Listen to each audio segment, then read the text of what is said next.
अस्सलाम वालेकुम नाजरीन, आप देख रहे हैं प्रोग्राम दूसरा रुख और मैं हूं आपका मेज़बान सनाउल्लाह। नाजरीन, जब से 2018 के इंतखाबात के बाद वफाकी और सूबाई हुकूमतें बनी हैं, वफाकी हुकूमत और सिंध हुकूमत के दरमियान इख्तलाफात कम होने का नाम नहीं ले रहे और वफाकी हुकूमत की जो इत्तेहादी जमातें हैं, ख़ासकर सिंध के जो शहरी इलाकों की जहाँ नुमाइंदगी है MQM की, उनके भी शदीद तहफ़्फ़ुज़ात हैं सिंध हुकूमत के हवाले से। इसके साथ सिंध हुकूमत के अपने तहफ़्फ़ुज़ात हैं वफाकी हुकूमत के हवाले से, जिसमें पानी की चोरी का इशू है, NFC में कटौती का इशू है, गैस और बिजली के इशूज़ हैं और दीगर कई इशूज़ हैं जिन पर सिंध हुकूमत अपना मौक़िफ़ देती रहती है।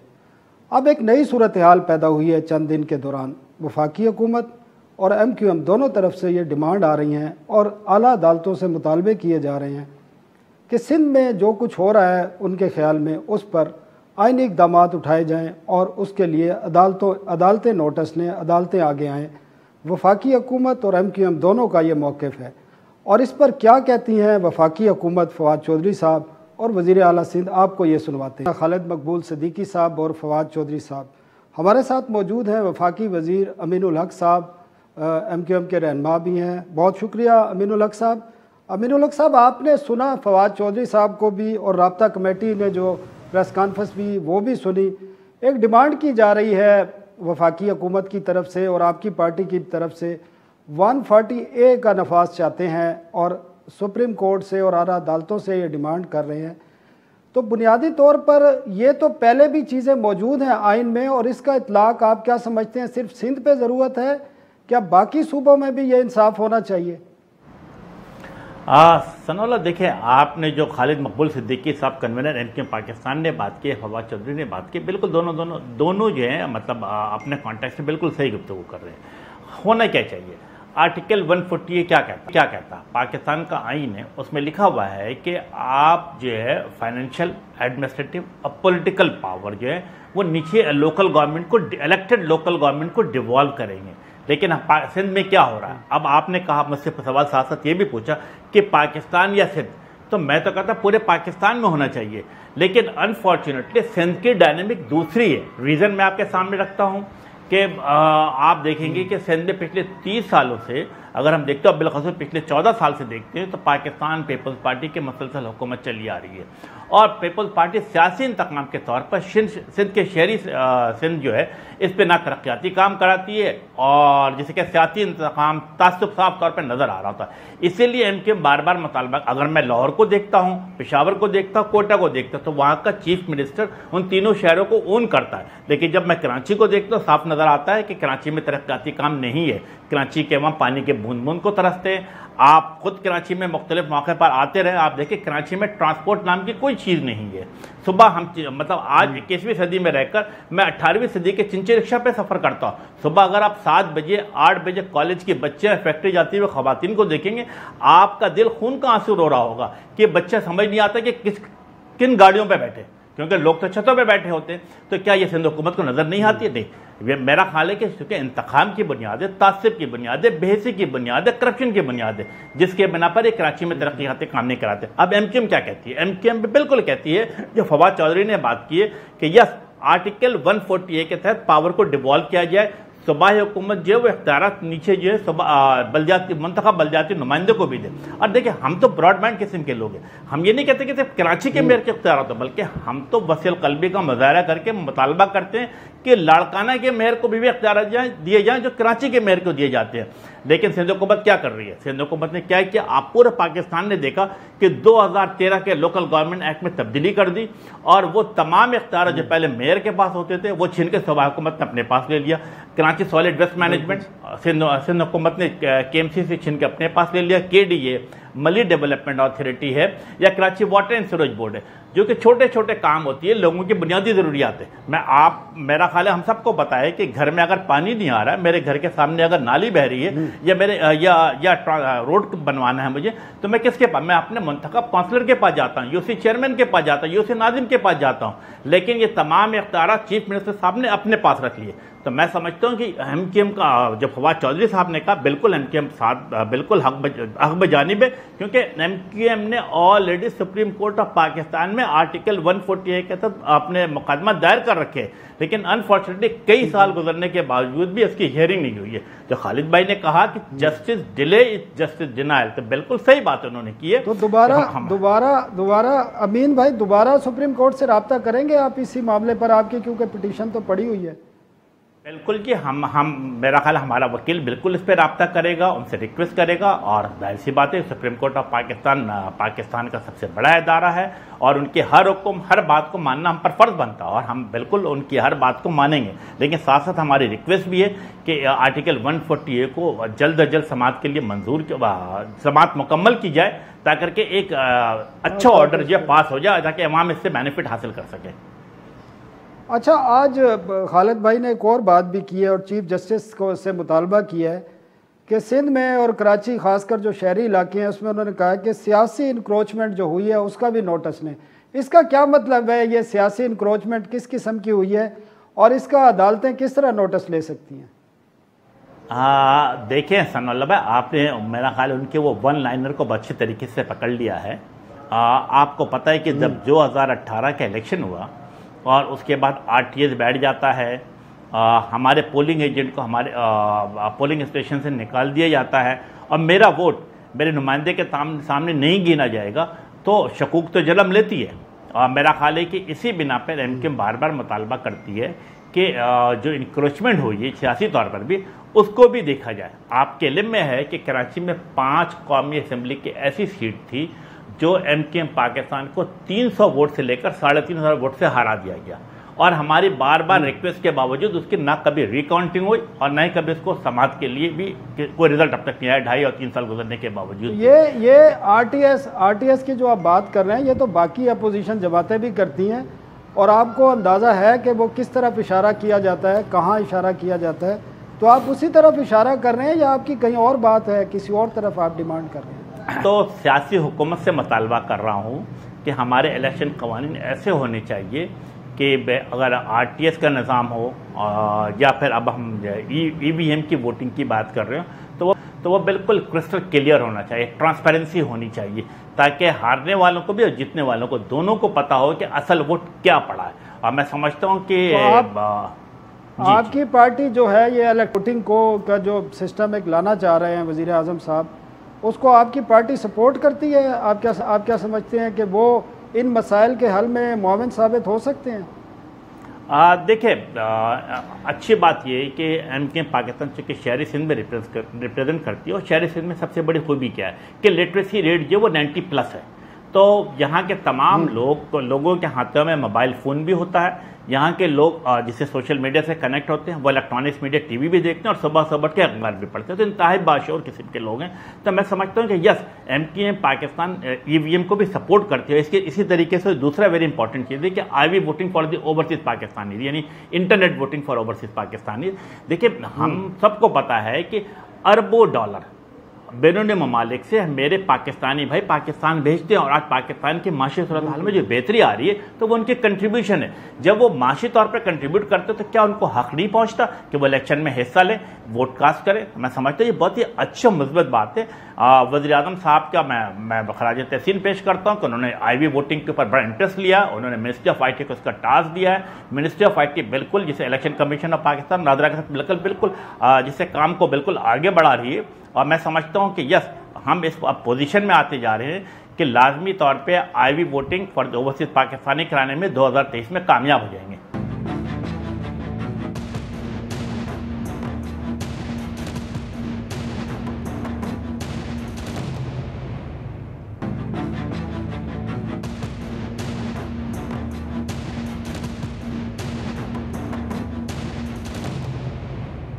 कराची की जिस तरह आपने सूरत हाल की बात की, हैदराबाद हैं, कराची हैं या बाकी जो सिंध के शहरी इलाके हैं, आपने सही कहा, मैंने ख़ुद भी देखा है लोगों की बड़ी मिजरेबल किस्म की सिचुएशन है। ट्रांसपोर्ट देख लें, सड़कें देख लें, पानी देख लें, कचरा देख लें, या बाकी जो कब्ज़े का सूरत हाल है, तमाम चीज़ें ख़राब हैं। लेकिन इसके साथ आप इत्तेहादी हुकूमत हैं, वफाकी हुकूमत की, और प्राइम मिनिस्टर ने गुज़श्ता साल एक डेवलपमेंट पैकेज का ऐलान किया था, क्योंकि मैं ख़ुद इन चीज़ों को देखता हूँ। लेकिन असल उसकी आप अगर एक्सपेंडिचर को जाके देखें तो वो 10% भी नहीं हुए।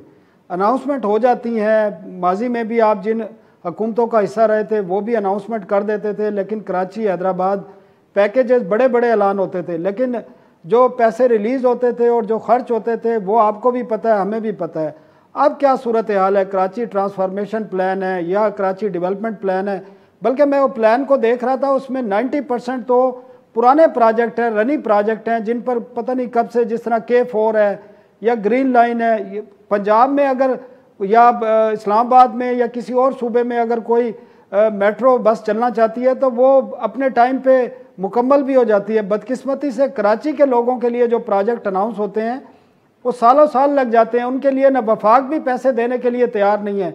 तो आप इस बात से एग्री करते हैं कि वफाक की तरफ से भी जिन प्रोजेक्ट को अनाउंस किया जाता है उनके लिए फंड्स इस तरह फराहम नहीं किए जाते?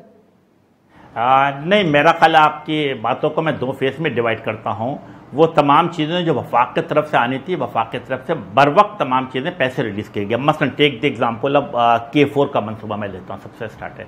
देखिए K4 का मनसूबा 2009 में जब MKM पाकिस्तान के नाजिम हुआ करते थे, उस दौरान हमने फाइल PC1 बना के सिंध हुकूमत को हवाले कर दिया। सिंध हुकूमत 2015 तक इस फाइल को दबाकर बैठी। 2015 में कराची के शहरियों ने मुजाहरा शुरू किया तो उसको फाइल को निकाला गया। 2016 में उसकी ग्राउंड ब्रेकिंग सेरेमनी की गई। ऐलान सिंध गवर्नमेंट ने क्या किया कि 2 साल में मुकम्मल कर लेंगे। 2018 तक उसे कहीं मतलब किसी जगह पे काम ही नहीं हो पाया। 2018 के बाद वफाकी हुकूमत जब MKM पाकिस्तान वफाकी हुकूमत में शरीक होती है तो हमने क्या फैसला किया, यस 50% वफाकी हुकूमत देगी या 50% सूबाई हुकूमत देगी। और इसके बाद जब हमने इसको सर्वे किया तो पता जब ये KTC का इजलास हुआ, यानी कराची ट्रांसफॉर्मेशन कमेटी का, तो हमें अंदाज़ा हुआ कि काम में कहीं आगे नहीं बढ़ा है। तो बिलाकर फैसला किया गया कि इसको वापडा को दिया जाएगा। वापडा के तमाम इंजीनियर, तमाम जिसे कहते हैं कि जनरल साहब खुद तशरीफ लाए, उन्होंने इसका सर्वे मुकम्मल किया। फैसला हुआ, अब क्या फैसला हुआ कि K4 का तमाम मनसूबा, चाहे वो 1 अरब रुपए का या 60 करोड़ रुपए का, वो वफाकी को खुद मुकम्मल करेगी। वापडा ने इसके लिए कंसल्टेंट तकरीबन फाइनल स्टेज पर आ चुकी है। इसका बहुत जल्द दोबारा काम का आगाज़ होगा और हमें टारगेट है कि 2023 में पहला फेज, इन 265 MGD पानी का मरहला K4 में शुरू हो जाएगा। तो वफाक की तरफ से। दूसरी बात आपने जिक्र किया ग्रीन लाइन का, यह बात बिल्कुल दुरुस्त है कि ग्रीन लाइन पिछले हुकूमत के दौर में शुरू हुआ था, बट अनफॉर्चुनेटली सिंध हुकूमत की रुकावट के बाइस जो है इस काम को बर वक्त मुकम्मल नहीं किया जा सका।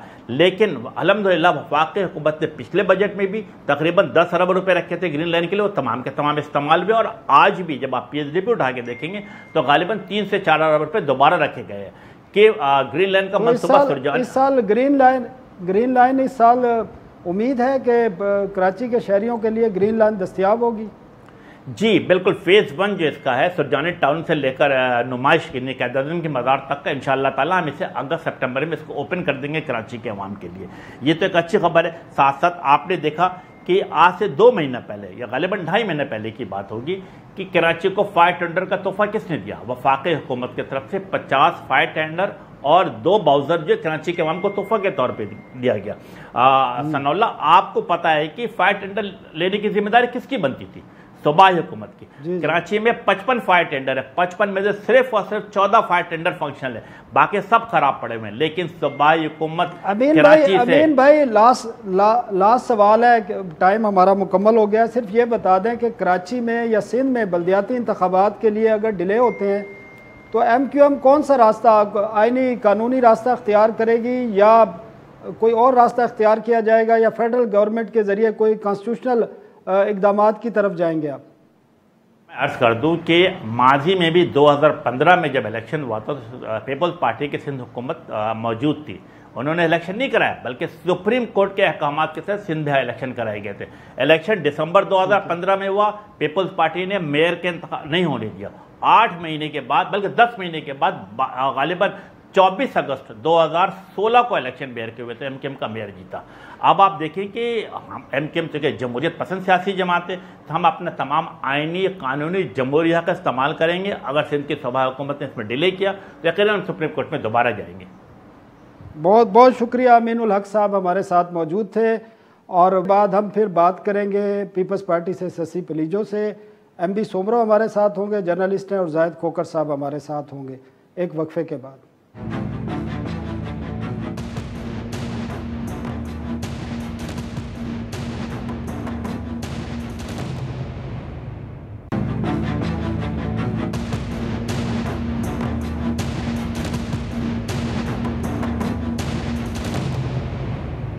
वेलकम बैक नाजरीन।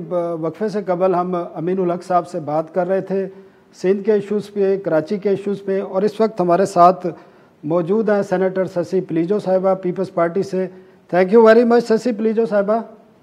बहुत शुक्रिया जी। इशू ये है कि 2018 के इंतखाबात के बाद से सिंध की हुकूमत के भी अपने खदशात हैं, इसके साथ वफाकी हुकूमत के अपने खदशात हैं, और वफाकी हुकूमत की जो इत्तेहादी जमात हैं MQM उनके अपने खदशात हैं। लेकिन बात इस वक्त तक से इतनी संजीदा हो चुकी है कि अब वफाकी हुकूमत और MQM सुप्रीम कोर्ट से और आधा अदालतियों से डिमांड कर रही हैं 140A की नफाज का, जबकि हमारी जब अमीनुल हक से बात हुई तो वो कह रहे हैं कि बल्दियाती इंतखाबात में अगर ताख़ीर की जाती है तो फिर MQM सुप्रीम कोर्ट जाएगी।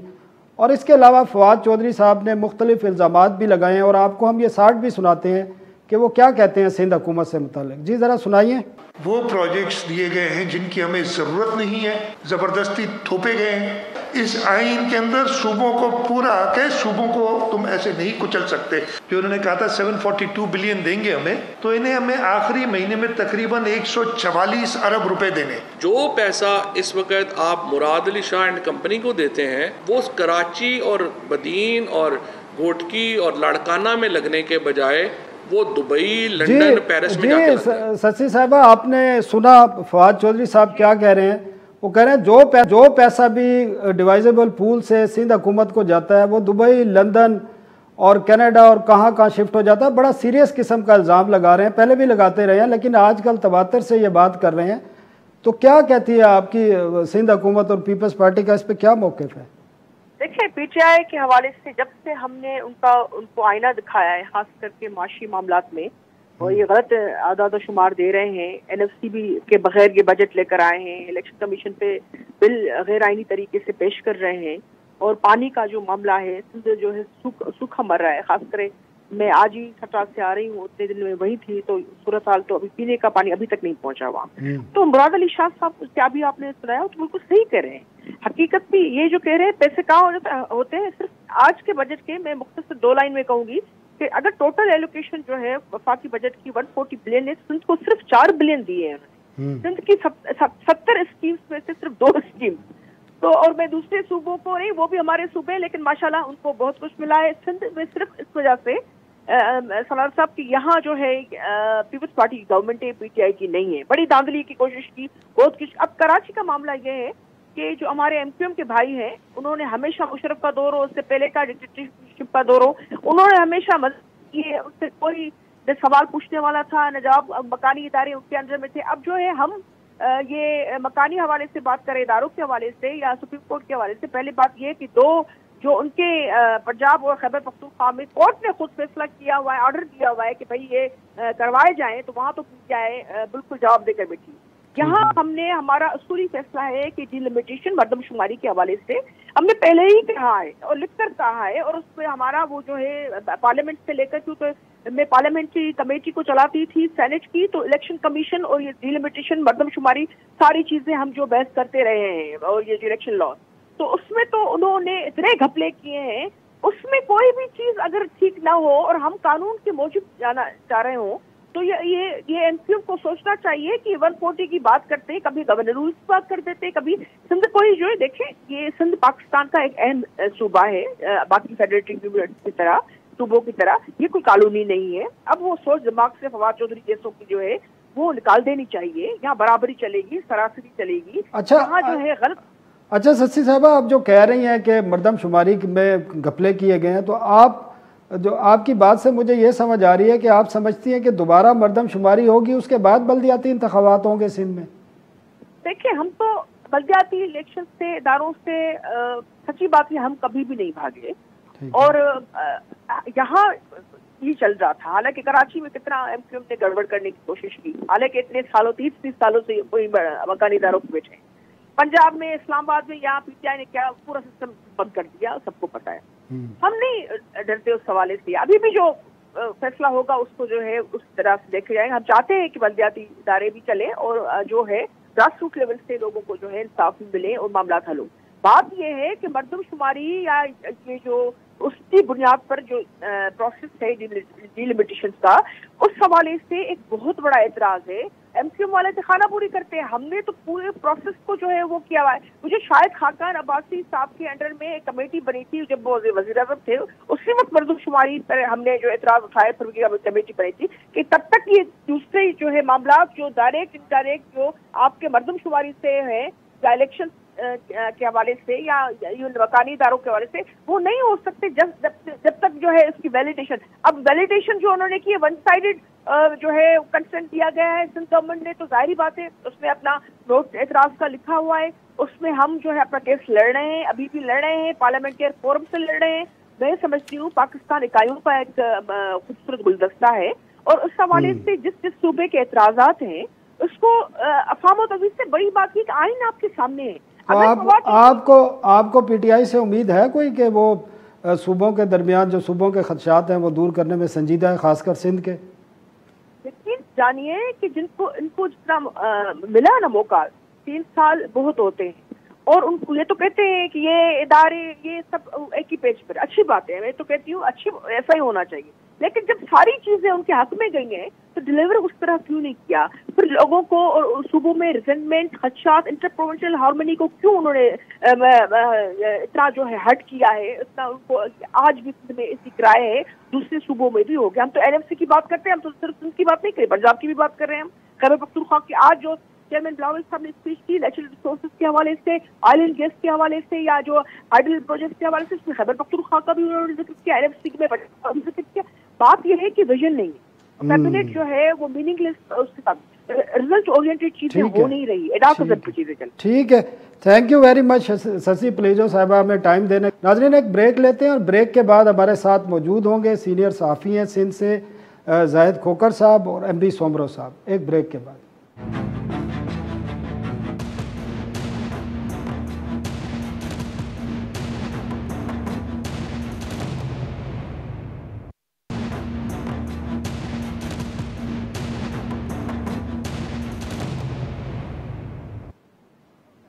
वेलकम बैक नाजरीन, और वक्फे के बाद हमारे साथ मौजूद हैं MB सोमरो साहब, सिंध के इशू पर बड़ी अथॉरिटी हैं, सहाफ़ी हैं, सीनियर सहाफ़ी हैं और यहाँ पर पेंजी अखबार के ब्यूरो चीफ़ है। जाहिद खोकर साहब हैं, कराची से आए हैं और हमारे बड़े सीनियर सहाफ़ी हैं, ये भी सिंध के इशूज़ पर जो ख़ासकर वफाक और सिंध के दरमियान इख्तलाफात रहते हैं उन पर बड़ी अथॉरिटी हैं। MB आपसे मैं आगाज़ करूँगा, गुज़श्ता चंद रोज़ से ये मामला तो चलते रहते हैं, लेकिन गुज़श्ता चंद रोज़ से वफाकी हुकूमत जो डिमांड कर रही है आला अदलिया के साथ, और आज MQM की राब्ता कमेटी की भी जो प्रेस कॉन्फ्रेंस थी उसमें भी ये डिमांड की गई, 140A का मुतालबा किया गया कि सिंध में नाफिज किया जाए। इसके अलावा भी सिंध के मुख्तलिफ मुराद अली शाह ने भी प्रेस कॉन्फ्रेंस की और बताया NFC से किस तरह कटौती हो रही है, पानी का क्या इशू है, बिजली और गैस के इशू क्या है।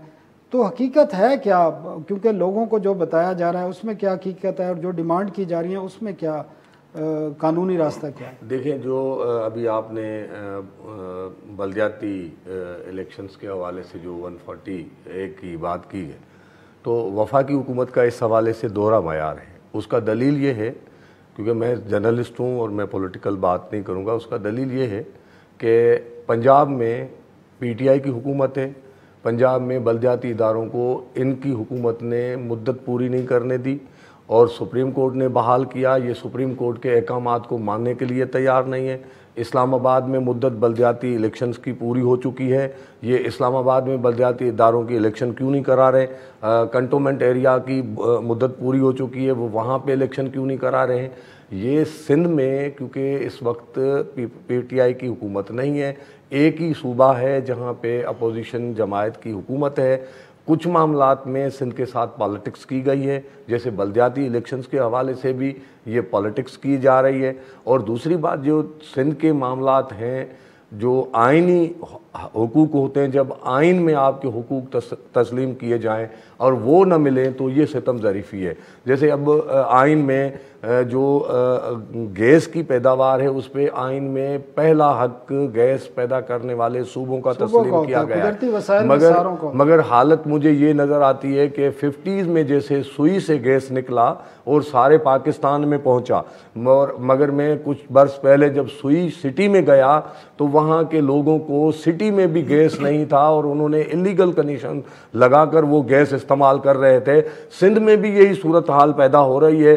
सिंध में घोटकी हो, सांगड़ हो, खैरपुर हो, जितने भी डिस्ट्रिक्ट हैं जहाँ से गैस निकल रहा है, और ला है कि उसके 5 किलोमीटर के इर्द गिर्द जितने भी इलाके हैं, गांव हैं, उनको आपको मुफ्त में गैस देना है। मुफ्त की बात तो दूर। अभी आपकी ये बातें ठीक है, हम भी सुनते हैं। आप कराची गए हैं, कराची आपने देखा है, कराची कहीं से मेट्रोपॉलिटन सिटी लगता है, ना वहाँ पानी है, ना वहाँ सफाई है, ना वहाँ पब्लिक ट्रांसपोर्ट है। वहाँ की हालत देखें। सिंध हुकूमत वहाँ क्यों जिम्मेदारी क्यों नहीं लेती? सिंध हुकूमत क्या वो कराची के जो शहरी हैं वो पाकिस्तानी नहीं है, सिंध के शहरी नहीं है? देखें, एक हकीकत है जो सिंध में एक अलमिया है जो बाकी सूबों का नहीं है। वो अलमिया, क्योंकि मैं सिंध में बड़ा अरसा में रहा हूँ, इधर भी बहुत अरसा हो गया है मुझे, तो सिंध में सबसे दूसरे सूबों से ज़्यादा अलमिया ये है कि वहाँ पे करप्शन और कमीशन ज़्यादा है पंजाब के निस्बत, KPK के निस्बत। वहाँ पे भी होगी मगर सिंध में ज़्यादा है। किसी महकमों पर तो 50% तक भी मतलब हो जाती है। करोड़ के काम पर 50 लाख चला जाए तो काम नहीं होगा। और दूसरी बात यह है कि जो कराची का आपने हवाला दिया, तो कराची के साथ जब से MQM को बनाया गया है तब से सियासती हो रही है। आप देखें 85 में MQM बनी, उसके बाद वो मुसलसल MQM वाले हुकूमत में शामिल रहे। जाहिद से बात करता हूँ। जाहिद, जो MB सोमरो कह रहे हैं, क्या MQM के आने से कराची के शहरियों को सज़ा मिलनी चाहिए? मेहरबानी आपका सनाउल्लाह भाई। और इश्यूज़ असल में मिक्स इतने हुए हैं, और सिंध की जो पॉलिटिक्स है, सिंध के हालात हैं, वो डिफरेंट हैं ओवरऑल पूरे पाकिस्तान से। आप बिल्कुल बजा फरमाते हैं कि कराची के इस तरह से हालात नहीं होने चाहिए। हम चाहते हैं कि कराची के अंदर भी वो पीने की पानी की सहूलियात हो, वो जितने रोड, रास्ते, सड़कें, बुनियादी सहूलतें तमाम मिलनी चाहिए। पूरे सिंध के अंदर ये हालत है। आपने पॉइंट आउट किया, आप जाएँ, आप लोगों को पानी पीने के लिए नहीं है, आप थरपारकर में जाएँ, RO प्लांट जितने लगाए गए उन पर जितनी करप्शन की गई।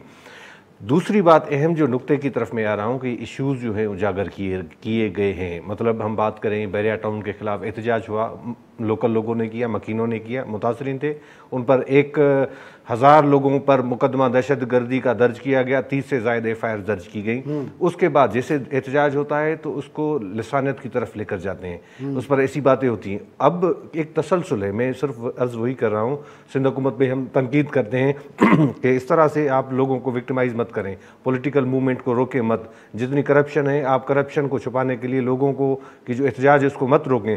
अब मामला ये आते हैं कि कभी जो है 18वीं तरमीम को ख़त्म करने की बातें की जाती है, कभी सिंध के अंदर गवर्नर रूल की बातें की जाती हैं। आज जो आपने बात की कि आर्टिकल नाफिज करने की बात की जाती है कि आप, तो आप इस तरह सी बातें, ये गैर जमहूरी इकदामात हैं जो मेरे ख्याल से कोई भी डेमोक्रेट फोर्स या सिंध के अवाम इसको कबूल नहीं करेंगे कतई तौर पर। आप इस तरह से बुनियाद बनाएं, या तो आप कुछ मामला को बेहतर करें। नेब हमारे पास मौजूद है, क्या नेब उसी तरह से काम कर रहा है जिस तरह से करना चाहिए? मुझे पता होता है कि नेब किस तरह से लोगों के साथ सेटिंग और मफाहमत। हुकूमत का मौक़िफ़ है NFC में कटौती के हवाले से है, पानी के हवाले से है, डेवलपमेंट बजट के हवाले से है, कई चीज़ें तो उनकी बातें ठीक हैं कि जो उनसे वादे किए जाते हैं। अब NFC कोई एहसान नहीं कर रही वफाकी हुकूमत, वहाँ से भी टैक्स जमा होता है, वो एक कॉन्स्टिट्यूशनल मैटर है। वहाँ से कटौती किस तरह की जा सकती है? ये तो इस पर सिंध हुकूमत सिर्फ प्रेस कॉन्फ्रेंस करती है, वो तो अदालतों में भी जा सकती है। आप बजा फरमाते हैं, देखिए जितने इश्यूज़ हैं, आइनी इश्यूज़ आइनी फोरम पर एड्रेस होंगे। मुल्क का आइनी फोरम जो है वो मुश्तरका मफादात की कौंसिल है। सिंध हुकूमत की तैयारी ही नहीं होती। इरसा पानी रोक लेता है, इरसा पानी कटौती कर लेता है, सिंध हुकूमत का एहतजाज होता है, बाज़ाब्ता तौर पर लिखते तो हैं मगर जिस तरह से सिंध हुकूमत को एक्शन लेना चाहिए, एहतजाज करना चाहिए, वो नहीं करते। शायद वो भी मफाहमत का शिकार है। 2 मिनट हैं MB से, मैं लास्ट बात करूंगा। MB, वज़ीर आज़म ने ये जो पानी के इशू पर अटार्नी जनरल की सरबराही में एक कमेटी बनाई थी, उसकी रिकमेंडेशन भी आ गई है, उस पर अमल दरामद क्यों नहीं हो रहा? देखें, अटार्नी जनरल ने एक रिपोर्ट दी थी जो सिंध 20 साल से मुसलसल कह रहा है कि जो 3 टियर फार्मूला है पानी की तकसीम का, वो इकार्ड के ख़िलाफ़ है 91 के। तो अटारनी जनरल की सरबराही में वज़ीर आज़म साहब ने कमेटी बनाई, उन्होंने रिपोर्ट दी, उसमें उन्होंने वाज़े कहा कि ये जो 3 टियर फार्मूले के तहत पानी की तकसीम है वो पानी 91 के कार्ड के ख़िलाफ़ है, तो उस पे अब अमल होना चाहिए था, मगर वज़ीर आज़म साहब ने CCI के इजलास में उस पे अमल करने के बजाय दोबारा अटारनी जनरल को कहा है कि इसको दोबारा देख लें, क्योंकि पंजाब इसको नहीं मानेगा। वो इसलिए नहीं मानेगा कि पानी का उसका शेयर कम हो जाएगा और सिंध का शेयर बढ़ेगा अगर पैरा 2 के तहत पे जाएंगे, क्योंकि उनमें अब फिगर्स में नहीं जाएंगे, क्योंकि 91 के कार्ड में फिगर्स की फोरकास्ट की हुई है, तो उसमें सिंध का हिस्सा बढ़ेगा। पानी ज़ाहिरी तौर पर आपको पानी नज़र आ रहा है, मगर ये पानी नहीं है, ये वेल्थ है, क्योंकि पानी होगा तो आपकी ज़मीनें सारे पाकिस्तान के जायद। लास्ट हमारे पास चंद सेकंड है, लास्ट बताएं कि क्या पंजाब और सिंध के जो शहरी हैं वो तमाम पाकिस्तानी हैं या नहीं? पाकिस्तानी सारे हैं, इस तरह नहीं है कि कराची, तो सबसे पहले कराची को आप सिंध से अलग ना करें, पहली बात ये है। दूसरी बात ये है कि इरसा के हवाले से बात करूंगा कि सिंध इस वक्त बंजर है। आप मेरे साथ चले, मैं आपको दिखाऊं। एक तो इरसा और ये डिस्ट्रीब्यूशन का या इस हिस्से का मसला है, दूसरा वहाँ पर डिस्ट्रीब्यूशन का इतना ज़्यादा मसला है सिंध के अंदर कि जितने आपके जो हुकूमती वडेरे हैं पानी उनके पास है, गरीब आज पीने के पानी के लिए तरस रहा है। ये जेन्युइन इशू है जिसको एड्रेस करने की ज़रूरत है। MB आप आखिरी फिक्रा क्या कहना चाहिए? देखें, जो आप कह रहे हैं कि कभी कभी सिंध और पंजाब को मिक्स करके आप कोई और एंगल देते हैं, देखिए सिंध के लोग, या कभी भी हम नहीं कहते कि किसी का हक दें, मगर सिंध जो कभी बहुत सारे, जैसे पानी का मामला है या NFC में हिस्सा नहीं मिलता, या गैस 72% हम देते हैं, उसमें हमें स्कीमें नहीं मिलती है। आप देख लें इस हुकूमत में सबसे ज़्यादा स्कीमें कम मिली है। जाहिद खोखर साहब बहुत शुक्रिया। नाजरीन आज के लिए इतना काफ़ी, कल तक के लिए इजाज़त दीजिए। अल्लाह हाफ़िज़।